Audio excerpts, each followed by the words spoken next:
ADHD is a superpower. It's a good one.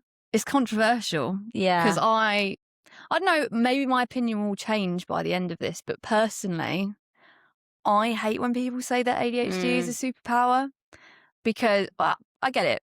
I think, yes, sometimes it can be, but I think so many people are like, ADHD is a superpower, blah, blah, blah, all this. And then it makes it kind of minimize the struggles of it. Yeah. And I remember once being on a night out and some guy was talking to me outside and he was just talking about ADHD because I was talking to him about the podcast. And he was like, I was reading this book about this guy who's got ADHD. And, you know, I don't think you need to talk about ADHD like it's bad and talk about all your struggles. And he's like, you know, ADHD is a superpower. Like, I was sitting there and I was like, I get it. But I think it's when someone who doesn't have ADHD is sitting there and telling you that it's superpower. Yeah. It made me kind of feel like, oh, I didn't have the energy to sit there and like try and change his mind about it. But I don't know. What do you think ADHD is a superpower? No, because I think for so much of my life I've questioned what is wrong with me and why do I behave the way that I do? Why do I not feel normal? And not normal because I feel superhuman. Not normal because I feel like this debilitates my life. And before I knew it was ADHD, I just thought it was anxiety, depression, you know, whatever else. And I would never have thought that it was something that I'm proud of or makes like my life better. If anything, it disables my life. Yeah. So, but like, I don't think that I think that it definitely has its pros and we'll go into that. But overall, I feel like it has been more debilitating than anything else. Yeah. I think it's one of those, I think ADHD is a superpower to an extent when you are able to understand your strengths and understand your weaknesses and be able to figure it out and make your life work for you.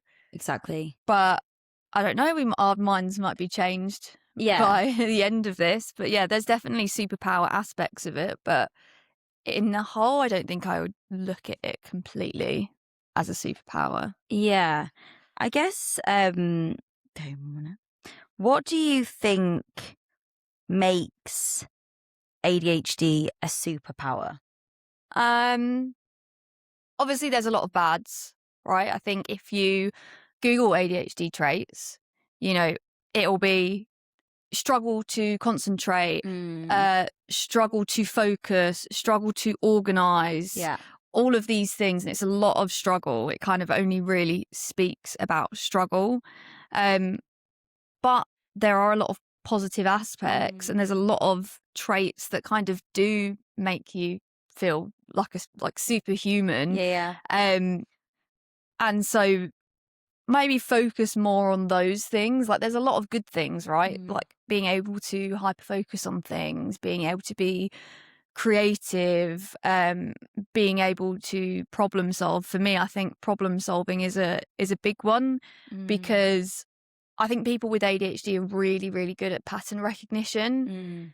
And I do it all the time. I'll be watching a film and I'll be like, I know what's going to happen. I know what the twist is in this because I can recognize the patterns. And that is a really good skill to have in work and outside of work as well, because it's like I can recognize patterns. I'm really hyper in tune to people's body language and things like that. And so when there's a problem, when some people might struggle to solve it, I think my ADHD gives me almost a different perspective on it. And I can see a answer to it quite clearly that maybe other people wouldn't. Yeah. If that makes sense. Yeah, I feel like there are definitely a lot of traits there that are seen as superpower. I guess the energy and enthusiasm side of things as well. Like, for example, this podcast, like we were so enthusiastic in the beginning. And we were able to do that alongside our job. And a lot of people might not even think to do something like a side hustle, but most people that have ADHD, well, not most people, but a lot of people with ADHD go on to be entrepreneurs because they have that ability to be creative and go off and do their own thing and maybe be a bit more resilient than the average person. Yeah. I would say as well, I think that I have ideas that maybe other people wouldn't, and think slightly differently. But I don't know if those superpower traits overcome the bad things. Yeah. I think definitely like hyper focus and being able to get into things that I'm interested in is the biggest thing for me. 100%. And yes, it might not last long. This is the thing; it doesn't actually last, and then that's when it's like, oh, it's great when we get really excited about this new topic, but then it ends, and then it's like, then you're on into the next thing. And it takes up a lot of energy. I find. What's the saying is, it's like a master jack of all trades, jack of all trades, and master of none. Like that is such a good, such a good descriptor of most people with ADHD. Because, like for me personally, if there is something that I am so interested in, I will hyper focus on it, and I will not do anything else other than that. Say, for example, recently, right, I got it in my head that I want to build an app. And so I've sat there, I've done all the branding for the app, I've done everything about it. I've started to learn how to do app design and coding and things like that. I have never done anything like that before. I don't know how to do it, but because I'm hyper-focused and because I'm so interested in it, I will sit there and I will try to learn how to figure it out. But in a few weeks' time, I might decide, I can't be, but I've lost interest in it. But the thing is because of all the different hyper focuses that I've had on things, is I have picked up so many different skills in random places. I can't be amazing at it. It's like, yes, I can crochet a little bit. I can probably crochet like a scarf. I can DJ to a certain extent. I can build a basic app. I can do things at a minimal level, but the problem is I don't have the motivation to sustain that, to become an expert in anything. So yes, it's good because I can do a lot of things, but I just can't do many things very well because I just don't have the attention span to become good at it. Yeah, I mean, actually, when we started this, so before this podcast, I had a podcast. I've also started businesses. I remember in COVID, I decided that I was going to start an online e-commerce store, and then spent 4 days in my room building the website, making a logo, finding suppliers in Vietnam. Never done anything like that before. It was so random, and it did last, but I kind of wish I'd carried it on, but I think with me and you doing this, it's kind of good that we can hold each other accountable, because it could have easily become, if you'd have started it on your own or I'd have started it on my own, I would have got bored and been like, oh, I really can't bother doing this. But in the beginning, it seems like the most exciting thing ever. And I think, our excitement hasn't faded for this. But it definitely, when you first start something, you've got ADHD, it is the novelty, and it is. But it's the big ideas, right? Yeah, it's coming up with these big ideas. Yeah. I'm going to start a business. I'm going to do this. Yeah. I'm not going to sit there and wait for things to fall into place. Like, I want to do it immediately. I want to do it right here, right now. Literally. And you'll give me an idea, and 30 minutes later, I'm like, right, I've done this, I've done this, I've done that. And it's like once it's in my brain, I'm like, I need to do it. But it's like that with everything. It's like I'll sit there and think, I want to dye my hair. I want to do this. I want to get a new tattoo. And it's like I won't sit there and think, all right, maybe I'll just wait a bit to do it. It'll be like an hour before I'll be like, I've decided I want to dye my hair. An hour later, I'm in the shops buying everything that I need to do. I think, I want to get this tattoo. I'm already online looking at when I can book it in and all of this sort of stuff. There is no buffer period between my ideas, which is a positive. Because, say, for example, starting this podcast, we don't wait for things. Yeah, we were literally sat in the office, and you turned around to me and you were like, I think we could do a really good podcast. By that evening, I had already done everything. I had sorted out the name of it, the branding, how we were going to do it, podcast ideas. Yeah. And it was good because it got us both excited and made it so, okay, I've done all of this. We have to do it now. And I mean, it is good because we've been able to sustain it and keep it going between us. But in a lot of situations, maybe those big ideas and that fast thinking doesn't always pay off. For example, at uni, I was obsessed with the film A Star Is Born.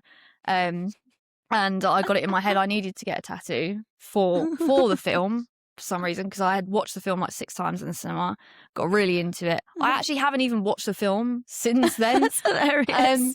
Got a tattoo for it, and it is like my least favourite tattoo that I hate Just so much. impulse. I think in that, what kind of links into that is being risk averse. Like a lot of people, oh my God, Emily, like you'll go to Australia and you're not scared to move somewhere new. And I'm like, no. I want to be stable in my life. I don't actually want to be that person that's constantly moving around. I think that my ADHD actually makes me like that, which yes is a superpower, because I think a lot of people maybe wouldn't make those bigger decisions in life. But actually, like you said, it's often decisions that are made on the impulse. You don't really think about the consequences. Like buying a house, for example. I don't know why I did it. I bought a dog, like that my parents now have. I just sat there and I couldn't stop thinking about it. And I think that's the thing. A lot of like neurotypical people will have an idea and they will probably move on. But for us, that idea becomes the biggest thing and you get so obsessed with it. It becomes your life. Yeah. It's like I can't do anything because I'm Thinking about this obsessively thing, thinking yeah. about this thing, and I don't want to do anything else. I don't want to do my work. I don't want to eat food. I don't want to literally watch TV or any of the normal things that I would do, because I'm like, I must do this thing. I must do this thing. Yeah. It takes over your whole brain, which is good and bad. Yeah. I guess we've kind of we've mentioned the superpowers and then naturally gone into some of the things that are not so superpowers. But what do you think are the sides that people don't see? It really depends on where you are. Like, yes, we talk about these big ideas and wanting to get them all done, but then it's more of the things that I'm not interested in. It's like I am so focused on doing something that I really want to do that any other task is paralyzing. It's like, I want to sit there and think about buying a house and flipping it and spend all my time researching how I can flip a house and renovating it and all of this. But then I'm so busy doing that the thought of getting up and doing anything that I need to do to survive as a human being and just to, eat, drink, like cook food, clean, all of these things become so impossible to do. Yeah. And it's that paralysis of knowing that you need to do these things, but my brain physically can't switch from this one thing onto something else. Yeah. Which is probably the biggest struggle of it. Everything's like 2 sides of a coin, right? The positive always comes with a negative. Yeah. I think for me, like yesterday is an example. I just had so much to do, and we spoke about this a lot in the podcast. But obviously, to think that someone could call ADHD a superpower to me is bizarre. Because yesterday, I didn't take my medication yesterday, and I just had so many things to do around the house, and I knew I could do it. I know I'm capable of doing these things. I just lay there and I feel, and then I just get into the spiral that we've spoken about many times in the podcast where you're like, I'm lazy. Why can't I do this? And for me, I think that when someone calls ADHD a superpower, knowing that is how someone with ADHD feels probably on a daily basis is bizarre, because that is everything that is so far away from what a superpower would be. It is the guilt of it, the shame of sitting there. And I remember when I first got diagnosed with ADHD, I genuinely just thought that I was lazy, because I knew I would sit there on the sofa and not want to clean, not want to do anything, not be able to get anything done. And I'd sit there and I'd be in my head and I'd sit there and be so horrible to myself, being, you're lazy, you're selfish, like all of this stuff, all the guilt. And then I remember when I found out that I had ADHD and reading about it and watching loads of videos and things like that, someone said a normal person who's lazy will not sit on the sofa and become crippled with guilt over the fact they're not doing these things. So true. Because a lazy person doesn't care that they're lazy. Yeah. Whereas when you've got ADHD, like, I will sit there and be so horrible and crippled with the guilt and the shame of not being able to do that. Which shows me that I'm not lazy, because if I was lazy, I wouldn't give a fuck. Yeah. I'm not doing anything. Exactly. But it's the fact that, crippling is the right word. It is literally crippling. And that's why for me, I just can't see how it can be a superpower, even with these, like, you know, with the pros, I get it. But for me, in those moments like that, it feels so far removed from that. Yeah. I think with ADHD brains, you know, the big exciting things are not the problem. It's the basic things. It's the simple, everyday, basic things that are hard. Yeah. And so when it's a superpower, it's looking at these amazing, massive things. Yes, exactly. But is it a superpower if, you know, you can't do basic things? Like, you got Superman, right? He's out there saving the world and like doing all these amazing things. But I bet Superman's not sat there at home thinking, oh God, I can't wash my dishes. This is, I mean, it's the smallest of tasks for an ADHD brain. And that's why I think it becomes so debilitating, because you just can't do the most simple things, and you should technically be able to do the most simple things. It's like, I think as well, ADHD, one of the positives I do think is I can love so hard. Like, I will put so much love and attention into the people who I like. Yeah. But because of RSD, when someone doesn't show me the same sort of love that I give, you know, it feels debilitating. It's like the biggest rejection ever. And it's that almost having to remind yourself of that, just because that's how I treat people and how I show love doesn't necessarily mean that other people are going to return that. But it just feels like 10 times worse because I'm so overly sensitive to that rejection and feeling abandoned and feeling not good enough, that it's difficult, because you want everyone to love you in the same way that you love them, but it's not physically impossible. It's not physically possible for someone to, you know, show the amount of attention that I do when I'm like super into someone. Yeah. And I think that's, you know, rejection sensitivity dysphoria on its own. We've done a podcast on that, but that in itself is one of the biggest things that I think most people with ADHD struggle with, and that is really debilitating. And I think so many people who struggle with that would say ADHD is absolutely not a superpower, because if you do have RSD and you have it to the extreme, you will spend your entire days wondering why people don't like you, feeling rejected and feeling not good enough, and that in itself is just who wants that? I wouldn't wish it on anyone. No, exactly. So this is why, for me, it's a very controversial topic, because even though there are a lot of like pros, and I do think that certain elements of ADHD can be a superpower, and maybe we'll go on to talk about in the episode how you can turn it into a superpower. I think there are some really big things that we've mentioned there that actually make it anything but that. Yeah, but I do think the key is, yes, there are a lot of struggles, there are a lot of shit things, but there are a lot of strengths that ADHD people have that neurotypical people don't have. Exactly. But you have to be able to find those strengths and figure it out. And I was reading Alex Partridge's book, which I've spoken about before on this. It's amazing. And he has a whole chapter on finding your ADHD strengths. So we'll go into that. But I also have recently got into, have you heard of the hunter-gatherer theory? I have, and my old CEO told me about this. It's really interesting. It is so interesting. What is, like, ADHD can be a strength, but our world is not created for neurotypical brains. Our world is created for neurotypical brains. It's not created for people with ADHD. Yes.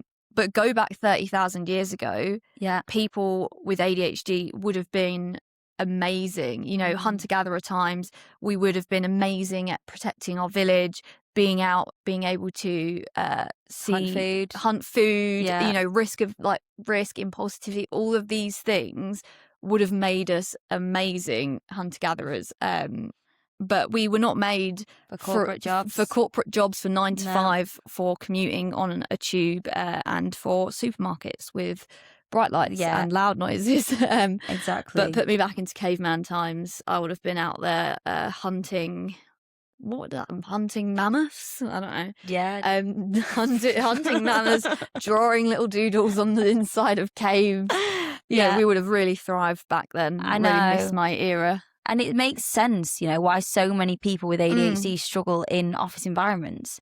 it makes so much sense why we now have the reasonable work adjustments, because it is an environment that we should be in. Like, you know, sitting at a computer desk all day in the same position is not, it's that I don't think, number one, that neurotypical people are even made for that. No. But then neurodiverse people, it's so difficult to sit there all day, every day, and you're not actually to move what around. are you being fulfilled like by? I sometimes sit there and I think, not that I don't know if there's a God, or that's a whole nother conversation. But I sit there and I think, right, we live in this world. Whoever created it, you know, humans, everything is so incredible. The way that humans are, the way that trees grow, you know, all of these things do not exist in, well, we don't know, but in our solar system from what we know at the moment. And it's like, do you think that this world was created for this massive capitalist society, for humans to sit there and work for someone else 9 to 5 and, you know, worry about doing a Tesco food shop and wars and all of this thing? And you're just like grand scheme of things, like, why are we wasting our time doing this? But then how else do we make money? Exactly. How else do you survive? We're stuck in the trap. It's like life should not be this. I think my life is being wasted. Like, surely there should be more. And I think, yes, you have these people who like go off and they're like, I'm going to travel, I'm going to do this, but I like money, I like enjoying my life, and so it's kind of like, it's difficult. How do you choose? And I guess, like, how do we cater to our strengths with ADHD? It is a process. And I think the first part of it is actually being able to figure out who you are. You know, a lot of people with ADHD, more specifically people who are later diagnosed ADHDers, we've spent most of our lifetime masking and not really knowing who we are. I think I've only really started to know who I am in the past year or so, because I have been masking or have been trying to be someone else and trying to fit in, and I didn't actually know who I was because I'm overcompensating all of this. I don't know my actual traits. So the first step is, you know, figuring out yourself. You know, number one, accepting that you are neurodivergent and you are different. And, you know, if you're listening to this podcast, then that's first step. Great first step, and you're researching it and you probably have a good awareness of it. And then second, try to begin to understand yourself, figure out what your triggers are, what are your knee-jerk reactions to things. Ask people who you love around you, like people who actually know you, like your family who you're close to, your friends, you know. Ask them just simple questions and of feedback on who they think you are as a person, because a lot of the time we sit there and just assume what other people think of us, whereas if you actually ask them, they'll probably say a lot more positive things than you might realize. And then thirdly is being able to ask for those strengths to be accommodated. You know, if you need to work from home, if you need flexible working hours, if you need a quiet space, as soon as your strengths can be accommodated, you'll start to thrive, because all the things that do trigger you and bring all your struggles out will be minimized. And unless you're diagnosed, you don't realize and start researching, you don't realize how many things in society today affect an ADHD brain. Like you mentioned, going into Tesco and having the really bright lights and all of those things, which I just thought, I don't really like going into shopping centres, is actually because my brain is different. Working from home, that's another thing. Like, there are a lot of things. Listening to music is huge for me. And I've realised that listening to music really helps me when I'm on public transport, when I'm trying to zone into work. And the more that you research ADHD and understand it, the more you can start finding those things that can help you accommodate your life and make it easier so that you can zone into those strengths, whatever they might be. Yeah, definitely. And I've got some notes down here of ways that you can help bring out your strengths a bit more.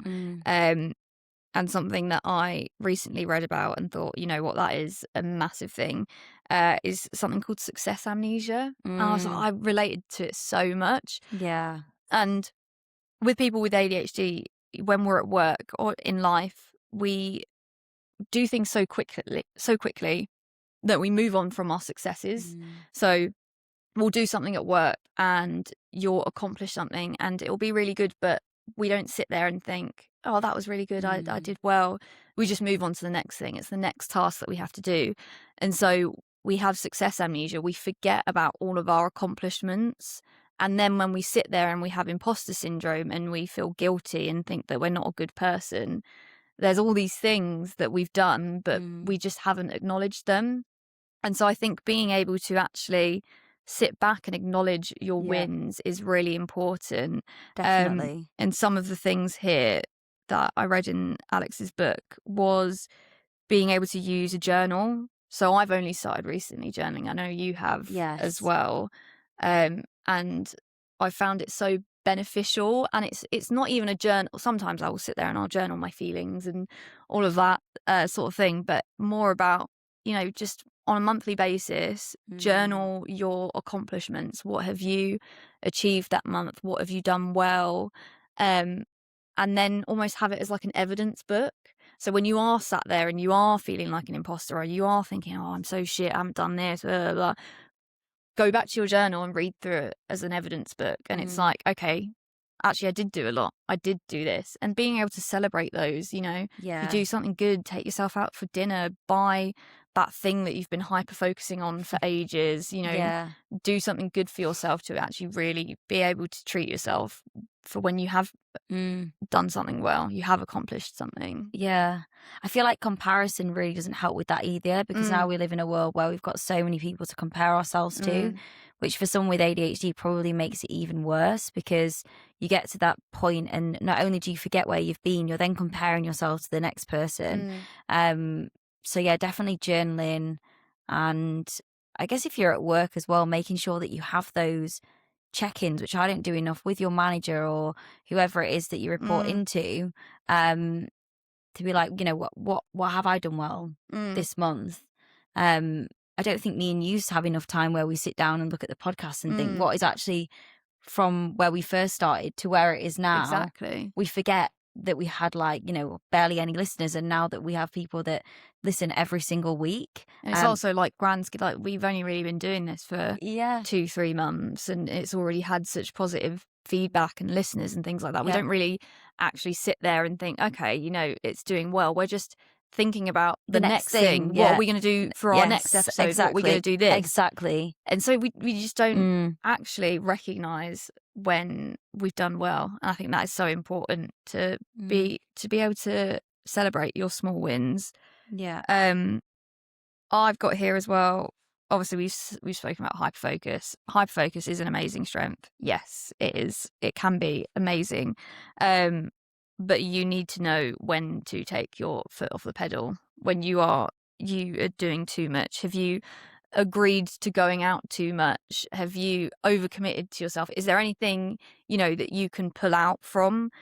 Being able to notice the small signs in yourself when you know that you are maybe close to burnout, you know, is really important to have. Yeah. Like for me, I know that as soon as I start crying over everything or feeling like everything is too much, I don't want to do it. And, you know, that is probably a sign for me that I'm like, okay, maybe I've overcommitted to myself. Maybe I've said yes to too many plans that I don't actually want to do, but I've just said yes in the moment because I'm like, okay, I'll do it. Or I've said I'll do this at work. And then I'm actually sat there thinking, I don't want to do it. I've overcommitted. The worst feeling ever. And I think that we probably didn't mention that even though we have this hyperfocus, naturally after that hyperfocus becomes burnout. And that's, you know, we've a whole episode on that, but that's really debilitating as well. So yeah, being able to manage that and recognize that before it becomes burnout is really important. Something on here which I remember from Alex's book, and there was something else that I saw similar. I don't know if it's Alex that spoke about it, but turning everything into a game. So assigning points for tasks. He also, someone else or someone on TikTok mentioned about putting bracelets on your wrist. Have you seen that? So you have like, so you could have like wake up in the morning before you go to bed, you put like, let's say 5 bracelets on your wrist, and they each have they each have a colour. So it could be empty the dishwasher, put my washing in, clean my teeth, make my bed. And every single time you've done it, you take a bracelet off. So it becomes a game. That obviously the example here is giving yourself points. So like 10 points for emptying the dishwasher, maybe 5 points putting the washing in. And then I guess maybe you could, like, if you reach all your points, you get like a chocolate bar. I don't know. Gamify your life, basically. Gamify your life. Yeah. Like ADHD people, we love rewards. We love dopamine. Think back to school, right? Did you have like golden are they golden stickers? The little stars. Oh, I love those. And it was like you had all the stickers, and it was like whoever had the most stickers by the end of the week. I remember we had like golden time, and it'd be like an hour on Friday, and you could choose what the class was going to do. And that is like the best motivation ever. Why can't we do that as adults? You know, just really gamify your life. Tasks have points. If you get so many points, you get to do this, or you get to do that. Even the bracelets, whatever kind of works for you. Just make it a bit more fun, because doing the dishes and doing your washing is not fun. But if you can make it into a little game with yourself. It's actually quite funny because the guy that I was dating, I couldn't do something the other day, and he just said, right, I'm going to time you and you've got to do it in X amount of time. And I was like, fuck yeah, I'm going to do it. Like, do you know what I mean? Like, if you do live with someone, you have a partner or you have a friend and you are struggling to do something, having them be there and watch you as well, try and complete a task in a certain amount of time. Or if you say, right, if I do this, well, you know, you've got to take me for a coffee, I don't know. But having that, I think it really helps and makes things seem a little bit easier and fun. And more fun. Yeah. It's dopamine, isn't it? I am so competitive as well. I don't know if that's an ADHD thing, but I am so competitive. So even if it's like doing it into competition, like I bet I can fold more clothes than you. All right, I can do it. You know, I'm going to win this. I'll show you. I'm better than that. You know, I'll do this in a certain amount of time. Oh, I can do that. Yeah. So yeah, maybe bring a bit more of that into your life to do the things that you struggle with. I've got here to lean into your strengths. I mean, obviously we spoke about, you know, the world's not created for people with ADHD or, you know, neurodivergent people in general. You need to stop fitting into the mold, right? Just because the world wasn't created for us, it doesn't mean that we have to do everything the same as everyone else. You know, if you have a job where you don't have to work the usual times, and you maybe are more a night owl or you work in the mornings, you don't have to, you know, you don't have to do a 9 to 5. Obviously not everyone has that permission to do that, but if you can work the times that work for you, do that. Don't use the same organizational skills. You know, everyone says like, you know, the to-do list and things like that. Yes, they are good, but you know, some people, I know having like a big whiteboard and stuff is really handy, that you can just scribble things down on and it's right in front of you. Just like figure out what works for you and lean into those, and you don't have to do everything that everyone else is telling you that's going to help your life, because it's not made for you, and you need to figure that out. And I think the moment that you realize that you're not normal, you'll start to thrive. I'm saying normal, but in terms of like when you realize you don't have to do everything the same way as everyone else, that is when you'll really discover your strengths. Yeah. And I think coming into that as well, it's not always an easy thing to do, but you know, if you're in a career and you're really unhappy, and you feel like it's not working, it might be worth exploring other careers where people with ADHD really excel. A lot of people with ADHD are very creative. They do very well when they can have some autonomy, start their own business, if you're able to do that. Obviously, I don't know if that's the case, but I think just realizing that you don't have to be unhappy in what you're doing. There are so many careers out there that ADHD people do really well in, and it might be a career move to find something that might be better suited for you. Yeah. And also, if you are in a job that maybe you can't move out of, but you're just not enjoying it and you're not thriving, try and find things outside of your job Exactly, that you yeah. can thrive in. You know, like say, for example, there was a time where we were both at work and we were just like, I just can't do this anymore. Mm. But we started the podcast and it felt like I had something else to focus on outside of work Yeah, that really fulfilled me. And it was a exactly. different type of ambition that I got from that. And so it's like if you're in your job and, you know, you're not in a position where you can move, Yeah. is there something that you can do outside of your life that does fulfill you? If that's like, I don't know, if you enjoy investing or, you know, having a little bit of a side hustle or being creative and, you know, selling little bits of crochet or art and things like that. Is there something else that you can do that makes you feel more fulfilled in your life? Because I think we're made to think that our careers have to be everything, and actually they can just be something that pays the bills. Mm, And a lot of people do see their job like that, and then having a life outside of work, that is completely fine. And I think my mindset's maybe changing a little bit more as I'm getting older into that. You know, my job doesn't have to be my absolute passion, and yeah. you know, you've got to enjoy it, but it's not to be my absolute passion. But having things that I enjoy outside of that make Mm. that feel, you know, easier. Yeah, to do your 9 to 5. I Yeah. think there's just such a on social media, there's such like a hustle mindset Oh, of it's like ridiculous. these finance guys and, you know, Oh, like, oh, yeah. you have to be doing this at work, like Yeah. doing this. You know, sometimes work is just a 9 to 5. You go in, you do your job, you get Mm. paid, and like you're doing well. I'm not saying slack off at work, but Yeah. your work doesn't have to be your Yeah. life. And if your work is encroaching on your life, then figure out ways that you can ease it down or figure out things outside of work that make your life easier. And Mm. then work becomes easier because you realize that you are just a cog in a machine. Literally. And don't be afraid to ask for help. Do not be afraid Mm, to ask for help. Doesn't matter where you work, reasonable work adjustments. it's a legal It's a legal requirement. requirement, yeah. So do not be afraid to ask for it. You know, for me, I found it difficult to ask for it, but once you ask, and you have proof or whatever it is, I don't think you need proof, do No, you you? don't. Under the, it's like the Equality Act or Yeah. whatever, you don't actually need a diagnosis to be able to ask for it.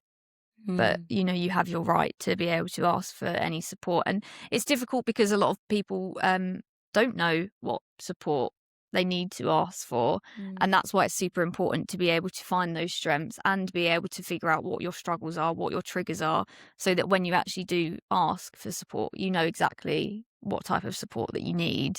Yeah. Which is, yeah, that will help you in your day to day. I find that it helps me being able to have my work from home days or, you know, being able to take more frequent breaks and things like that. Makes such a difference to my work life. Yeah, and don't be worried about feeling different in the office if you know, might be the only person that's going to ask for that. Like, you deserve that, and you have every single right to have that extra Yeah. support and to ask for it as well. It's not about getting special treatment. It's like leveling the playing field. Yeah, Really. exactly. Like there's a lot of struggles that you'll have that people in the office don't have. And so it's not like, oh, you're getting work from home days, you know, you're being treated special. It's something extra. It's not like a excuse to slack off. It is leveling the playing field. It's like at school when kids had extra time on tests. I wouldn't sit there and think, oh, Just think nothing. that Yeah. kid's got extra time. It's like they need the extra time. Yeah. It doesn't like take away from the other people, but No. it helps you just be at the same level as everyone else. Yeah, exactly.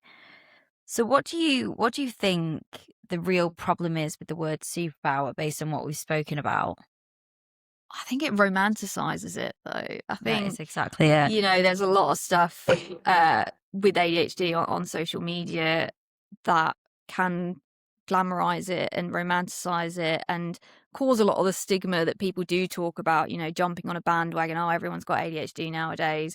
I left my keys at home. Oh, I'm so ADHD. You Yeah. know, all of this sort of stigma that you get on social media, Yeah. add that on top of like, oh, it is a superpower, like invalidates all the struggles and all the feelings that you get from having it.